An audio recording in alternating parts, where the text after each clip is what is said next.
Hey, welcome to the Simple Nutrition Podcast, a show that helps you learn practical and actual nutrition tips from an expert. I am your host, Leonila Campos, a registered dietitian with over 8 years of experience in the nutrition field. Hey, welcome back to another episode in the Simple Nutrition Insights Podcast. I am your host, Leonila Campos, registered dietitian. And today with me, I have a guest, a colleague of mine who's also a dietitian, Jarrod Boyle. And so I'm excited to talk about metabolism and everything about nutrition. So thank you so much for accepting to do this interview with me. Absolutely. It's going to be a fun time. Good afternoon. I'm really happy to be here. This is the second one I've ever done, so we'll see how much fun we have.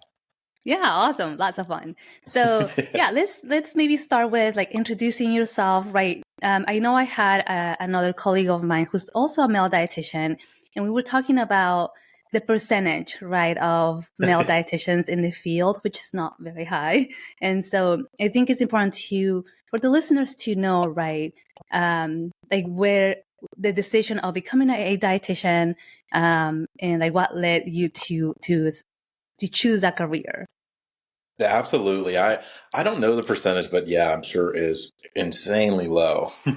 And Right. I started out, well, when I was a teen, I was overweight. I had no confidence, no self-esteem. It was just non-existent. And to be even doing something like this, thinking of doing that at that time, I would be pooping my pants right now.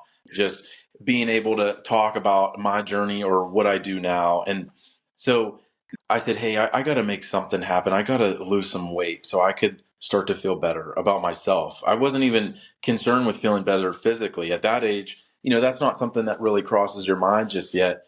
But I lost the weight. I lost 50 pounds, and I was 16 at this time, maybe 17, and I did it the completely wrong way. I ate 1,000 calories a day. I tried to work out every day or do something active every day, and that definitely was not boosting my metabolism. And I learned that since. And at that point, I realized, okay, now I feel good about myself. I have a new outlook on life, but I know I don't feel good physically like I should. So I didn't even know I did anything wrong. I did some research. I found out what a dietitian was.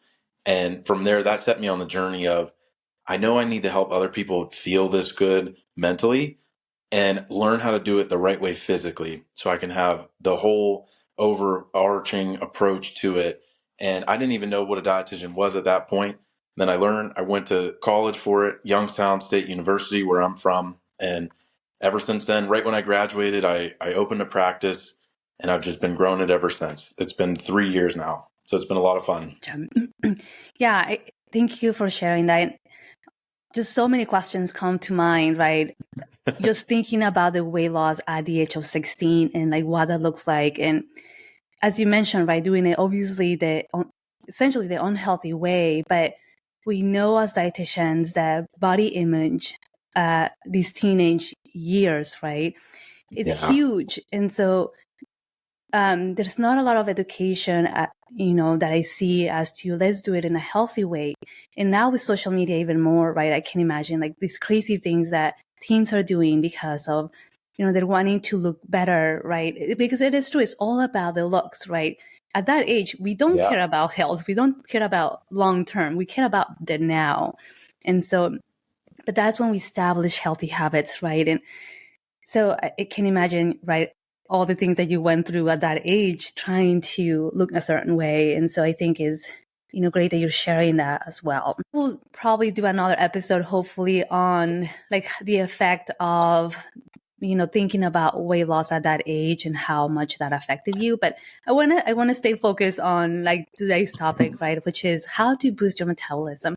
So before we go into that, right, maybe let's talk about what are some of the things that we know as dietitians that affect our metabolism. But first of all, what is our metabolism? Okay, yeah. So I guess I'll usually define that with clients as the process of whatever you're taking in your body and breaking that down to create energy or to create some kind of reaction to fuel you, whether it's, with activity that you're doing or just the thinking process or what your body goes through to keep yourself alive. Perfect. Yeah, thank you for describing that. And so now we can ask, right, what are some of the things that affect our metabolism? Yeah, I think my number one favorite, and I don't know about you, I'm sure you do, but I see this all the time. I see nobody's eating enough. Nobody's getting Right. enough food, and that's going to really hurt the speed, the optimization of your metabolism. So our first thing when we bring people in, we say, what's your daily habits look like when it comes to food? And we just start that conversation, and we always find, they're skipping breakfast, or maybe they're working through lunch, or dinner's rushed and they don't get enough, and then they have some snacks at night, and the body's not getting that fuel that it needs, so it's not running on enough gas. Right. Yeah, that is such a great point, right? Of not eating enough. Even more, if weight loss is a goal, right? They think, because obviously Diet Society has said, in order for you to lose weight, you have to eat less, right? Or not eat, which is wrong. Yeah, We know that as dietitians, right? That's wrong. of course. Because our body's still functioning, right? Our bodies still need fuel to do just the daily things that we need to do, but more so for weight loss, right? And so if we're not eating enough, right, that affects our metabolism. So yeah, thank you for mentioning that. Oh Any yeah. other factors that you know that also affect our metabolism? I think another favorite of ours at our practice, and all of our dietitians will help people see this, and we have a visual sometimes of how much muscle we have on our bodies has such a huge effect on how well our metabolism runs. And we like to tell everybody, hey, there is a way that you can eat more and move less and still be able to make progress, especially with weight loss, because most of the people we're helping want to lose some weight, whether it's 10 pounds or 100 pounds. And we tell them that. And it seems a little backwards, but when we get into it and we're eating enough and we're moving just enough, we're able to stimulate some muscle growth. And that helps us burn more calories at rest, which is effectively boosting our metabolism. Yeah, great segue, right? Into like, okay, now that we know what metabolism is, and now that we know what affects our metabolism, how can we boost it, right? And we're not Yeah. selling anything here, so don't jump Yeah. out of your chair. We're not selling any products here. So, but like as dietitians, right? Like what are some of the things that you know, and you mentioned one already, right? Like the muscle building, that can boost our metabolism or help our metabolism. Definitely. And when it comes to muscle building, we break down what that looks like. And that's, making sure we're maybe moving, lifting some weights, doing some strength training, or even walking. That's going to help stimulate our muscles to grow. And when it comes to the food aspect, we got to get that protein, and we got to just make sure that we're having a little bit at every meal. So we're constantly feeding our body with that. I think that's important for a lot of things, not just the metabolism, but staying full, feeling satisfied. That's huge. Right, exactly. I love that you mentioned that about building some muscle, right? And just like you said, walking. A lot of the times, same thing when I talk to my patients, right? Like I don't want to go to the gym, and my answer is that you don't have to go to the gym, right? Like, let's Yeah, start with walking, right? there's always a way. Yeah. And just, walking 5 minutes compared to walking no minutes is going to get those muscles working. And then we can go to 10 minutes from there. If you do that every day, you're making a lot of progress. Right. Yeah. I love that, the simplicity of it, right? And making it work for the client or for the patient, right? Like going at their own pace, because we know that that's what's going to work long term, and that is going to be sustainable. So we talked about Absolutely. the protein, right? We talked about the muscle building. What other things come to mind when it comes to boosting our metabolism? My next one, I really love water. I think water's underrated when it comes to the metabolism because the way our blood works, it's used as a vehicle to transport the nutrients and get everything where it needs to go to our organs, things and our muscles, things like that. So getting that water helps the flow of the blood. And if the blood's flowing better, that protein's getting to the muscles a little faster, or the carbs are getting to your liver after a workout, your muscles after a workout, you're gaining that energy level back. Your body can focus on the big things like repairing everything and optimizing everything. So getting enough water just helps with so much. And it helps us not even necessarily avoid things that may not support our goals, but it keeps us full and satisfied, just like protein does. So I think on any kind of journey, you have to enjoy that journey or you're not going to stick with it. And water, protein, eating enough, all these things can help you do that. So every day you wake up, you're excited to be working towards your goals because it's something you can do every day. It's not some crazy thing. It's not, eating 1,000 calories every day. There's a realistic aspect to it, like you said. Right. Awesome. Yeah. Like you said, water is underrated, right? There's not a lot of focus on let's just drink water, right? And we do have some clients, right? Even for myself that are, I hate water or like I can't drink, I don't know, a gallon of water or whatever, things they've seen. But Yeah. yeah, for your clients, like what are some of the tips that you give them to help them increase their water intake? It cut out just at the end a little bit, but did you say what are the tips to help increase some water? Yeah. Okay. So this will always definitely depend on the client. I have some clients who really like numbers. And so we'll focus on certain things with them, or some people who just like having a really cool bottle. Maybe it's a bright yellow bottle. They like to look at it. It gets them excited, or they put stickers on it of companies that they support and like, or, maybe it has a little picture of their family on it, something like that. And just seeing that and associating water with something positive can be a huge help. And then maybe for my people that really like numbers, I say, well, hey, maybe our goal right now is 90 ounces a day.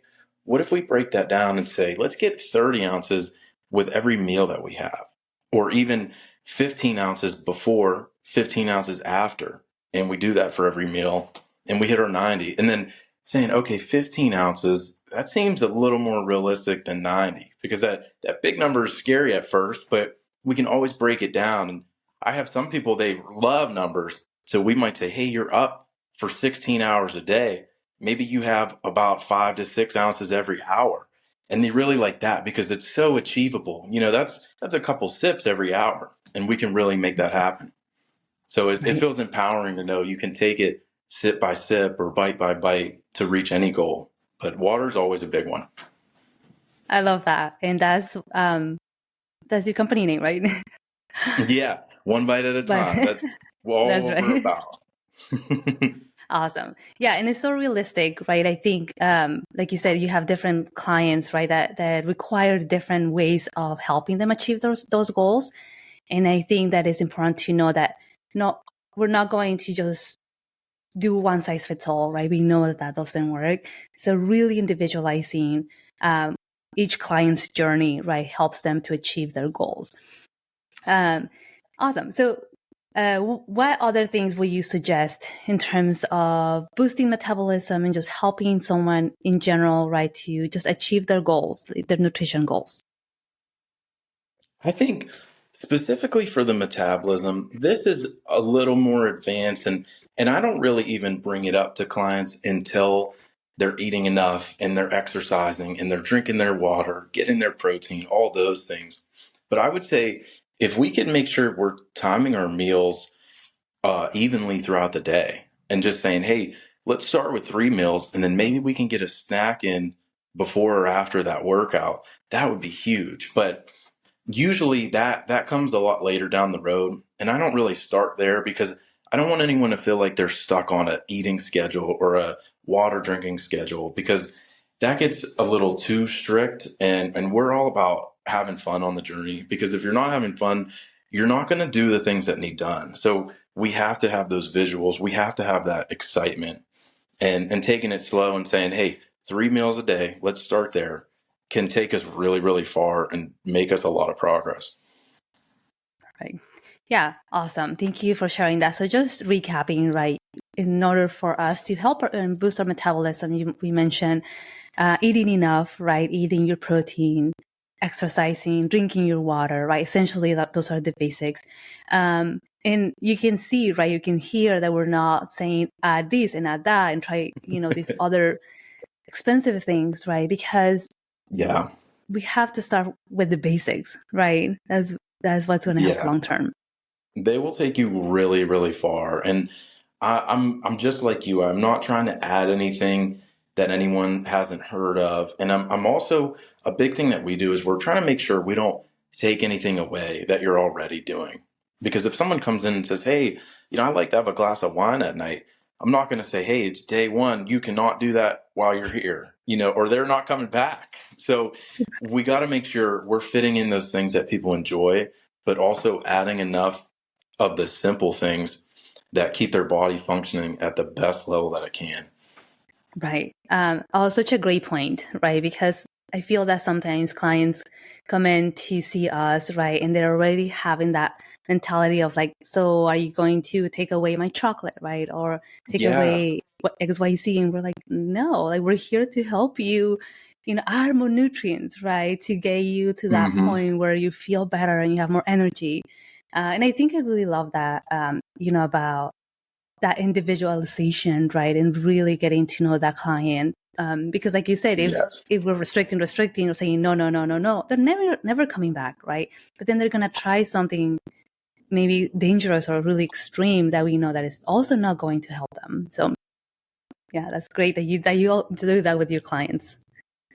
Yeah, it's a much more positive experience. And if we can turn anything into a positive experience, they're going to want to keep coming back, and they're going to keep making that progress, because it takes a while. It's not going to be achieved in one meeting or two meetings or 1 month or 2 months. And we have to build it slowly by, block by block, making sure we're adding on what we need when we need it, and not just throwing all these things at you and saying, hey, we'll see you in 3 months. Right. Yeah, absolutely. We know that healthy habits don't happen overnight. They take Oh, yeah. months, right? Sometimes years to really establish those strong goals that we can continue to do, right? But yeah, I love that, it's not like, oh, yeah, here you came to see me today. Well, yeah, let's come back in 3 months, right? We lose them. Usually we lose them by then. Yeah, and in that time they've tried, all kinds of unsafe things that are just damaging their metabolism more. I see it all the time. The crash diets, the packaged meals they get in the mail that are, 1,000 calories for the day, and they're making tons of results on the scale, but that doesn't mean results in health. And a lot of people think those two things are always linked, and that's very far from the truth, I feel. Oh my gosh. Yeah, that is absolutely correct, right? Because you could be losing weight, right? That number on the scale can be changing. But are we really optimizing our health, right? Are we really helping our bodies, right? Because we know Yeah. that once we stop that plan, right? Like once we stop eating those 1,000 calories or whatever amount of calories, you're under eating, right? And there hasn't been that education or that follow-up plan, like what am I going to do now, right now that I'm done with whatever this plan that I'm doing. Usually there's nothing after that, right? So as humans we go back to what we know, right? We go back to our old habits, and then we already know what's going to happen, right? Yeah, and I That weight's think going to come back. definitely. And my $1 million question, if someone's talking to me and they're saying, "Hey, I'm trying this. I've cut out all fruits and all carbs," and and then I'm like, "Well, why are you doing that? Have you really looked into why that might be the best idea?" And they say, "Well, I don't know, but I lost 15 pounds," and they're kind of, they're proud of that, and I want them to be proud of the results. But then the $1 million question is, what happens when you're at your goal weight? Do you just never have a fruit again? What happens next? And we always want to think about that long term outcome, because it's not just the short term weight loss. That it's definitely achievable, but to keep it off, that's where the real success is found. Right. Yeah, absolutely. So I think it's really important to definitely mention that, right? That yeah, we might feel desperate, right? Maybe because we tried so many things and they work short period of time, and then again we go back to these old habits and now it's not working, right? But you have to go to the professional, right? You have to go to the expert. Like we went to school for that, Yeah, right? We did an internship, 1,200 hours plus of internship, right? To prepare us to be the food and nutrition experts. And so we definitely know what we're talking about. So, reaching out to that professional to really help you, it's going to save you tons of money, right? And time, but also it can help you with your overall health and well-being, right? absolutely. It's an investment, and you're going to spend time with us. You're going to spend money. You're going to put in effort. But like you said, it's going to save you. We've saved people years of heartbreak and those feelings of failure of trying all these things and ending up still coming to us anyway. We have people when they come in, they say, "Hey, I've been trying to lose weight for 20 years." And that breaks my heart when I hear that. Right. I'm 25. Yeah. They've almost been trying to lose weight as long as I've been alive. And, a year from them seeing us, they're getting that success that they've always wanted. And that's like, that's why I do it, because we can help someone change their life. And then they change their whole household's lives. They're eating more fruit. They're drinking more water. They're spending more quality time together, going on walks. It's so inspirational. It's just so rewarding to be able to do that. Right. Yeah. And it's also, in a safe way, right? In a positive way without doing these wild things. So that is wonderful, right? That you feel that way for sure. So any final thoughts, right, that you want to provide to the listeners? And then also where can they find you? Where can they go and like reach out to you? Oh, absolutely. I think the best way would be checking out our company's page on Instagram. It's just RD, like registered dietitian, and then JROD, RDJROD. That's just like a little nickname for myself. And if I could leave everybody with one tip, I would say we just went over a lot of things. And I think you should, if you're listening to this, you should pick one thing and try to get just a little bit better at it. If you're drinking 30 ounces of water every day, try to drink 35 and then just go from there. These things don't have to be mastered in a year, in 2 years. It can take as much time as you need because you're always on that journey getting better. And that's the success. When you're in the mode where you're always trying to get better, you are better. And there's really no finish line. So don't think you do all these things and everything's great, because it'll keep changing. But as long as you keep changing with it, you're going to do awesome. Mic drop. Nothing else. No, I don't need to say anything else. Yeah, awesome.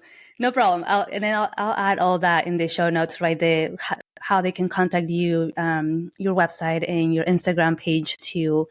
So that way, if someone wants to reach out. But you have locations, right? In different areas, right? And then you can also do telehealth. Is that right? Or virtual appointments?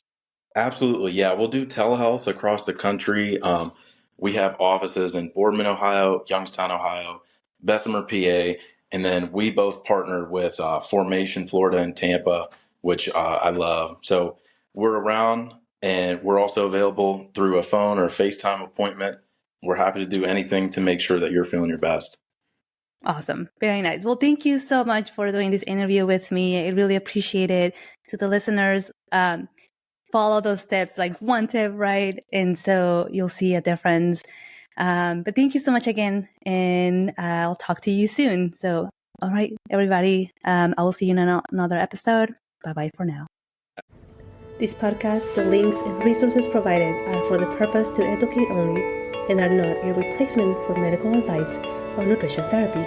I suggest you seek out the help of a trained professional to help you with your specific situation and needs.